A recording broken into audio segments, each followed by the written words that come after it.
So laas keer het ek en Nadine daai pragtige kamer afgehandel en nou bly daar nog iets oor. Ons gaan nou na die belangrikste vertrek.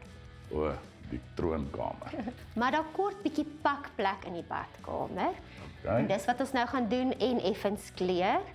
Ons gaan nou 'n illusie skep van 'n tafel. So hierdie is die pote van ons tafel. Dis sommer met laser snyer gesny. En ons gaan dit verf in Martin Smooth. Ons het nou hier kleinerige detail, plat oppervlak. So 'n sponsroller gaan die maklikste wees, sodat ons net die oppervlakte se raak. Okay. So Nadine, waar kry ek hierdie uitgelaserde rame? Daar is soveel mense wat al lasercutters het. Of jy kontak ons as jy nie iemand ken nie.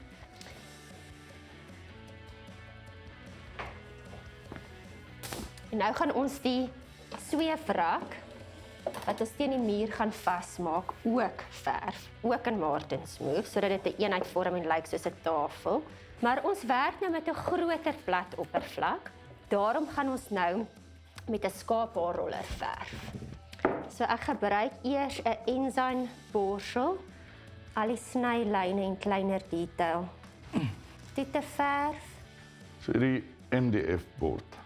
Maak Tjhoko paint om waterbestand, byvoorbeeld nou vir 'n badkamer. Tjhoko het 'n ingeboude sealaar, maar om 'n oppervlak meer waterbestand te maak, Glaze. kleurglys, ja. So ons sal kleurglys aanwend 4 ure of langer nadat ons geverf het met 'n klam mikrovesellappie en ons kan die glys verdun, 3 dele glys, 1 deel water of as jy die glansvlak wil manipuleer, 1 deel glys, 1 deel afgekoelde kookwater. Lyk alles netjies, Joe? Yep. Nadine, wat moet nou nog gebeur? Ons sal nou wag tot hy droog word, ons gaan hom glys en dan gaan ons hom installeer. So ek en Nadine gaan gou hierdie ding glaze en dan gaan ons sommer installeer en sien hulle net hierna.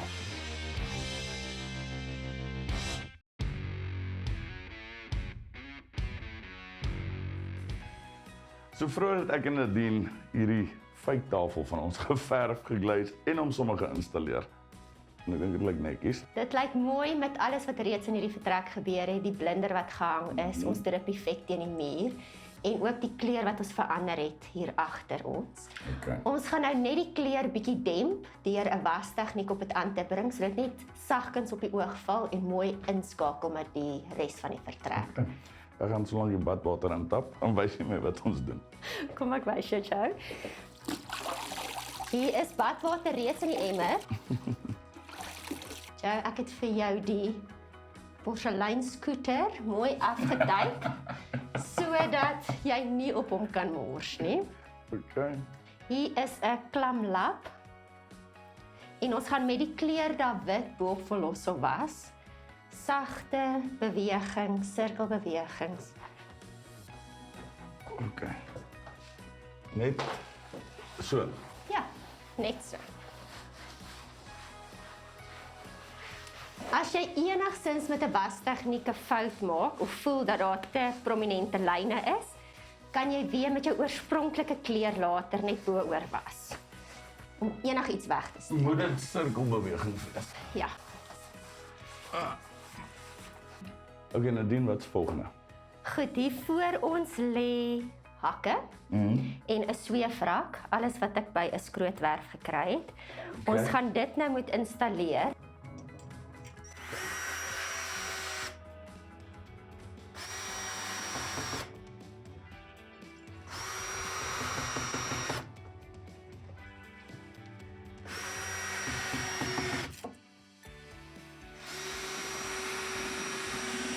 Reg. Wag, Ek ons weet het jou. dit. Ek weet jou. Is ons uiteindelik klaar. Ja. Hierdie is 'n troonkamer reg gereed vir enige tipe gas. So as jy so tipe projek in jou badkamer wil aanvat, hier is 5 wenke wat jy moet onthou. Nommer 1. Gebruik verskillende tegnieke in 'n spasie, soos die wastegniek hier agter ons. Alles hoef nie eentonig geverf te wees nie. 2. Gebruik verskillende kleure. En gebruik dit in die persentasie 70%, 20 en 10. Nommer 3. Gebruik verskillende teksture in 'n vertrek. Jy kan steen, sement en hout bymekaar kombineer. 4. Dink aan daai spasiebesparingsidees soos ons rakkie hier. En dan nommer 5. Moet nie net iets nuuts gaan koop nie. Herwin, herwin, herwin.